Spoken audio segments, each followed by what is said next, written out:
healing. Like, if you really want to heal, you need to get serious about it. You can't halfway heal, baby. You can't halfway heal only up until the point where it gets painful, and then you want to pull back and resurface back to where you came from. Let me tell you something, and I'm gonna tell you some real talk.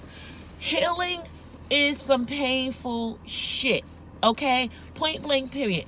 Healing is some painful shit, because what it does is it opens up every aspect of anything that ever hurt you. You know what I'm saying? If you go to one thing, it leads to another thing that leads to another thing, and then you come to a point where you realize that this is the core of the problem. But what happens is people want to quit before they get to the core of the problem. People want to quit before they get to the root, because it's painful. Yes, it is. But let me say something to you. The breakthrough is so real. The breakthrough of healing is so real. And I'm coming to you girls, I'm coming to you guys, because I know what that is. I'm not going to sit here and talk about things that I do not know. I know what it is to heal. I know how painful it is to heal. And what I'm realizing, that a lot of people's healing is attached to another person. A lot of people's healing is attached to another person by way of people believing if this person isn't somehow in their life, that it flickers a point of pain for them. Baby, you got to understand, you came in this world by yourself. You are going to leave by yourself. You understand me? Even if you're a twin, yous don't come exactly at the same time. One might be a couple of seconds older, one might be a minute older. Whatever the case is, you came here by yourself. You're going to leave by yourself. You can't make somebody love you enough for the two of you. You can't make somebody love you, period. If somebody wants to walk out of your life, open the door, hold it open, wish them well, and then you be well. I'm not pretending that, you don't go through something, or it's not painful. You're not going to go through an event of emotions ranging from hurt, pain, anger, hate. You're going to go through every rate of emotions, but in order to heal, you have to go through those emotions. In order to get out of a situation, you have to be willing to walk away. And that's the thing that people, like I said, you get to the point of pain and then you stop. Now, I don't care what type of relationship it is. It could be a relationship with your parents. If your parents are toxic, if your brother or sister is toxic, then they need to get away from you, and you need to let them go. You can't be holding on to toxic people because of a title. I don't care if it's husband. I don't care what the title is. You cannot allow toxic people in your circle because of a title.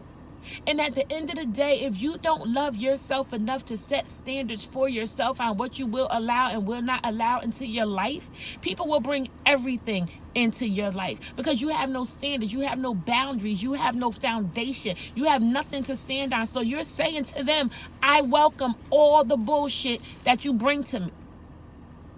That's what you're telling them. I welcome all the bullshit that you bring to me. I accept all the bullshit that you bring to me. And honey, you cannot accept people's bullshit and heal. It's impossible. It will not work. You have to learn to set some damn standards. This is what I will go for. This is what I won't go for. This is what I will allow in my life. And this is what I won't allow in my life. And if you cannot follow these rules, then you need not be in my life. It's a part of healing, baby.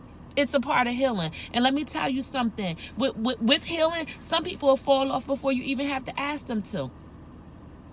And those are the people that are not vibing on your frequency, and they will start to fade. And that's exactly what you want. You can't be afraid of letting go. You can't be afraid of the new, because that's all a part of the process. And in healing, sometimes you really do have to separate yourself, baby. You really have to separate yourself. You have to let go of this person that you have been for a very, very, very long time, and learn to function in the body of another person. So yes, there will be some separation. There will be separation. There's going to be separation, not just between you and people, but you and yourself. Because you're separating yourself from the person that you used to be. You're separating yourself from the only vessel you know. But once you elevate to the next level, there's no turning back.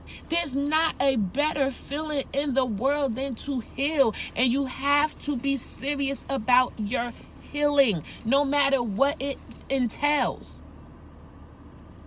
No matter what it entails. Because what happens is, if you're not really healing, you're punishing yourself. You're putting yourself through torture and torment for what? Because you're not going to get any better. You're still going to have those breakouts. You're still going to have those anxiety attacks. You're still going to have those levels of up and down, happy here, not happy here, because whatever it is, it's going to keep tapping on your shoulder. And it's never going to go away until you address the issue. You have to be serious enough to address the issue. And sometimes it's very, very ugly. But that's okay.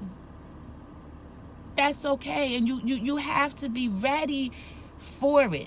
Mentally, spiritually, and physically. You have to be ready, because what I'm going to tell you, one thing is that stress, that pain of healing, it will try to break you down.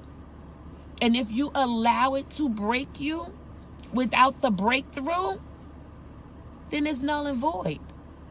It's null and void. Yo, embrace that pain so that you can heal. I'm dead serious. Embrace the pain so that you can heal. And people may not understand it. You may not even understand what you are going through, but the process is happening. I'm so tired of women halfway healing. That is, it's really like you get to a point and then you pull back. I'm ready to see every queen freed. I am ready to see every queen flourish. I'm ready to see every queen get to the next level, but it's not going to happen if you don't allow it to happen. Yo, I don't even know what else to say to you besides stop prolonging your healing process. I got all kind of notes on this whole healing thing. And what really stands out is you gotta shake shit up. You have to shake shit up in order to heal. Like healing is not going to be some smooth passage. What's that, like floating in a lazy river? No, the healing is more like being out in the ocean without a paddleboard. Being out in the ocean, trying to make your way back, fighting every wave, fighting every wind, that's what healing is about. And if you're not ready to do that, then you're not going to heal. You're just not going to heal. Like I really, really had to write down some notes on this one, because it's just that serious. You have to leave people where they are. That's another thing. You have to leave people where they are. If you're on a level of growing and getting to the next level, and the next person standing next to you they're not ready to do that, then you have to leave them where they are. And I don't care who they are. And I say this all the time because I'm real with it. I don't care. It doesn't matter who they are. Because sometimes we outgrow each other. And sometimes that person doesn't want to grow at all. And if you're going to allow the person who does not want to grow to stunt your growth, then baby, you got a problem altogether. You have a problem altogether, because in relationships, any type of relationship, friendship, I always have to break it down. Friendship, lovership, workship, whatever the case may be, it should be a constant elevation. Constant. And wherever you are, they should be bringing you up. Wherever they are, you should be bringing them up in another form. So there should always be a constant elevation. There should not ever be we're stuck in the same place for 3 years, 1 year, 6 months. Because if you're stuck in the same place for 6 months and you're not even talking about getting to the next level, then you're pushing yourself back a whole nother year. So you got to get serious about who you want in your circle, why you want them in your circle, how can you benefit from them being in your circle. Yes, everybody should be beneficial to you in some way. It's not selfish, because you know what? You need to be beneficial to other people. So if somebody's in your circle and they're not beneficial to you, then what's the point of the circle? Real talk. What is the point of the circle? Because if I can't learn from you and you can't learn from me, what are we doing? Wasting a lot of time. And the age that I am in and most of my followers are in, we don't have that much time to waste. We wasted our years already. We wasted our time. So now we're on the second half of our lives, and we damn sure want the second half to be a lot better than the first half. And at this point, you should have learned from your mistakes or mistakes made by other people to a point where you don't need to make the same mistakes. Make some new mistakes, damn it. I think mistakes are room to grow. So make some new mistakes. So, yo, this healing thing is real.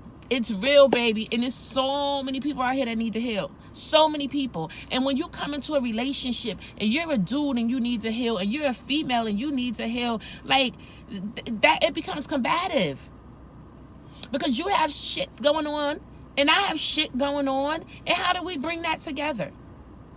How do you bring that together without it being toxic? And another thing I need to say to people, before you jump into these relationships, you know what I'm saying? You need to be friends. You need to talk about your past. You need to talk about things that trigger you, things that you've been through. Because you know what? In all actuality, you have to give the person the option to choose to be with you in your baggage.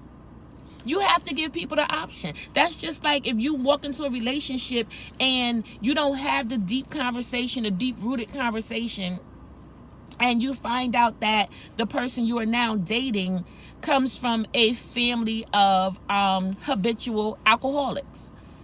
Now, what are the chances that the person you're dating will become an alcoholic? The chances are very, very, very, very high, because that's all that person knows. That's how they know how to celebrate. That's how they know how to deal with their anger. That's how they know how to deal with their frustration, is hitting the bottom. Okay? And I'm not shaming anybody who may be going through anything like that. Actually, my heart goes out to you, and I hope that you do seek help and get better. But if you're dating a person who comes from a family of habitual alcoholics, and now you're dating this person, right? The first time you and this person have it out in a relationship may cause this person to run to the bottle.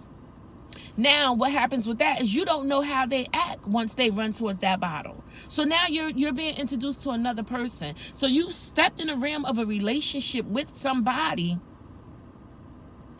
that you had no clue of the history in the past. So this is what I'm saying when I say you have to give people the option to choose to be with you and your baggage. Just like they have to give you the option to choose to be with them and their baggage. And once, you know, they deal with their baggage and they heal, and it's not your responsibility to heal people too. I got to make that clear.